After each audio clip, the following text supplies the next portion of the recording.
Hi, I'm Jack from Veterinary IT Services, and today I'm going to talk to you about phishing.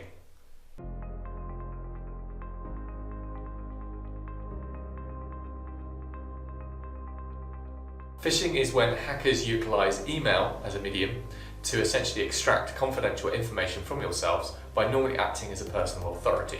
So that could be trying to get passwords from you, that could be getting your bank account information, that could also be acting to be, say, UPS, DHL to say that you've got an important parcel. You might click on the link and again provide them with personal information.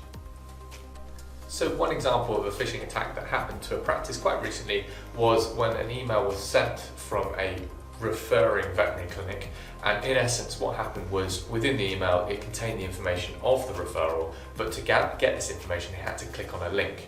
Now when this link was clicked, it took them to their email platform, which in this case was Office 365 or Microsoft 365. The user then entered their username and password. Once those details were entered, essentially the hacker then had the ability to access that particular user's account. In this case, they actually sat within the account for over 6 months before any attack was carried out. Email phishing is one of the most effective methods purely because you can do it en masse. To send one email out, you can design it and take time to build the particular email campaign that's going to try and fool users, and then it's really just sending it to a mass list of people, which is really easy to do. The other big thing to consider here is, unfortunately, humans are the weakest link within a veterinary practice. The problem here is it's not just veterinary practice, it's any business. So it can affect anyone that's out there.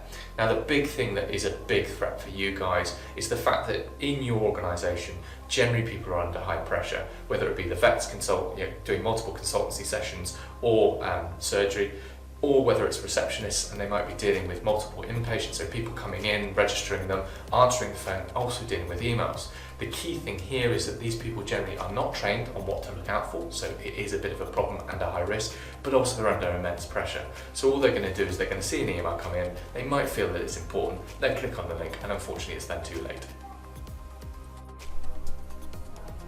Unfortunately, with most modern phishing scams, they're really difficult to try and identify whether you've been caught out or not. So the thing is that using the example that we just gave, someone has gone in and clicked on a link, they felt that they were going to the correct portal, so in this case their Microsoft 365 email portal, they entered in their details, they were probably provided with either an error or some sort of information that made them think that it was correct or made them think that they got the information they needed, therefore they're completely unaware that they've just been scammed.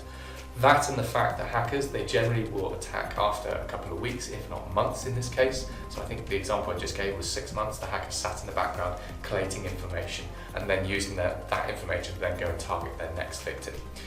The big thing that can be done to try to stop these kind of situations, these phishing scams, is to either use identity theft protection.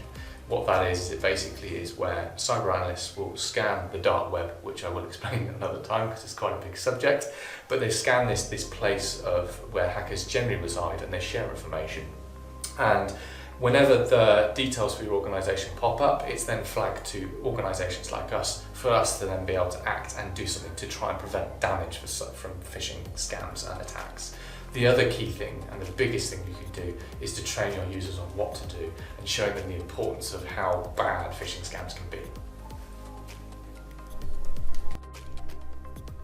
Thanks for watching, hope you found this video useful. Don't forget to subscribe, but also check out our blog for up-to-date tips and tricks.